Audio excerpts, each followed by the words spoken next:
जब शिरीन की आंख खुली तो उसे एक गंभीर समस्या का सामना करना पड़ा। वो अब अपने आसपास की जगह को पहचान ही नहीं पा रही थी। चारों तरफ मलमल के पर्दे थे, प्राचीन बरामदे और आपस में जुड़ी हुई लकड़ी की नक्काशीदार संरचनाएं, घुमावदार गलियारे वगैरह। उसने गलियारे की खिड़की जैसी खुली जगह से बाहर झांका। आसमान में आधा चांद चमक रहा था और उसके आसपास अनगिनत तारे टिमटिमा रहे थे। तभी उसे एहसास हुआ कि वो कुछ लोगों के कंधों पर क्षैतिज अवस्था में उठाई हुई है। वो हैरान रह गई और अनजाने में थोड़ा सा हिली। उसी पल उसे महसूस हुआ कि वह नग्न थी। एक पतली सी चादर उसे सिर से लेकर पैर तक कसकर लपेटे हुए थी, जिसमें सिर्फ उसकी आंखें ही बाहर दिख रही थीं। उसने उन दो आदमियों की तरफ देखा जो उसे उठाकर चल रहे थे।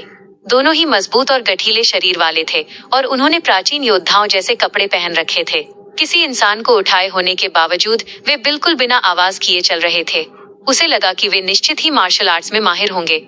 शिरीन ने चादर के अंदर अपनी मुट्ठियां कसकर भींच लीं। वो निर्दयी थी और आधुनिक दुनिया की सबसे खतरनाक हत्यारों में से एक थी। लेकिन उसने कभी नहीं सोचा था कि उसका सबसे करीबी ट्रेनर नमित गुप्ता उसे धोखा देगा।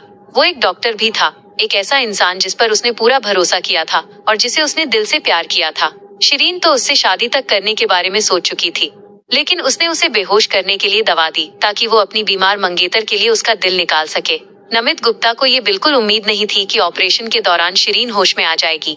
उसने ऑपरेशन थिएटर में ही उसे मार डाला और उसके दिल को चीर दिया। उसे तो मर जाना चाहिए था, लेकिन उसे नहीं पता कि वो मौत के देवता से मिलने की बजाय इस अजीब जगह पर कैसे पहुंच गई। उसे पूरा यकीन था कि वो किसी फिल्म के सेट पर नहीं है, वह किसी दूसरी दुनिया में आ चुकी थी। अब उसने इस नए शरीर को अपना लिया था, जिसे बोरे की तरह कसकर लपेटा गया था और उसे एक शानदार हॉल की ओर ले जाया जा रहा था। दोनों आदमी तेजी से चलते हुए पलक झपकते ही हॉल के दरवाजे तक पहुंच गए। दरवाजे बिना आवाज के बाहर की ओर खुल गए। आह, आह, बचाओ, आह, मुझे बचाओ, आह, नहीं प्लीज, आह। कमरे के अंदर से एक लड़की की कराहती और मदद के लिए चिल्लाती आवाज आई, जिसने शिरीन का ध्यान उसकी सोच से हटा दिया। उसने तुरंत चारों तरफ नजर दौड़ाई और भौहें सिकोड़ ली। हॉल का साज सज्जा बेहद शानदार था। फर्नीचर गुलाब की लकड़ी से बना हुआ था और बांस के कछुए के खोल से बना फूलों वाला फोल्डिंग स्क्रीन इस जगह की विलासिता को और भी उभार रहा था। हॉल का सबसे भव्य सामान एक बहुत बड़ा शानदार बिस्तर था, जिस पर परतदार पर्दे लटक रहे थे और उसी बिस्तर पर दो शरीर आपस में उलझे हुए थे। ऊपर वाला आदमी लगभग 27-28 साल का युवा लग रहा था। वो बेहद आकर्षक था। उसके सिर पर हरे जेड का मुकुट लगा हुआ था और उसके लंबे बाल कंधों पर बिखरे हुए थे।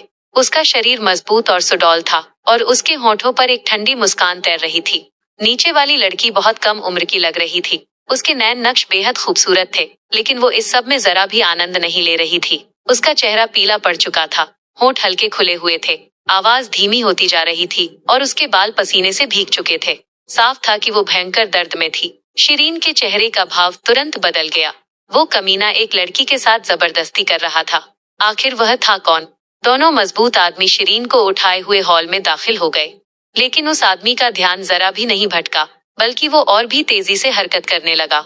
वो लड़की और सहन नहीं कर पाई और कुछ बार कराहने के बाद बेहोश हो गई। उसकी आंखों की पुतलियां फैल गईं और उसका शरीर पूरी तरह ढीला पड़ गया। धत! आदमी ने धीमे से गाली दी और लड़की के ऊपर से हट गया। उसने उसे एक लात मारकर बिस्तर से नीचे गिरा दिया। लड़की बिल्कुल भी नहीं हिली। उसके होठों के किनारों से खून बह रहा था और उसका चेहरा पीला पड़ चुका था। कोई नहीं जानता था कि वो जिंदा है या मर चुकी है। बेकार चीज, इसे सामूहिक कब्र में कुत्तों को खिला दो। आदमी ने बेहद नाराजगी भरे लहजे में आदेश दिया।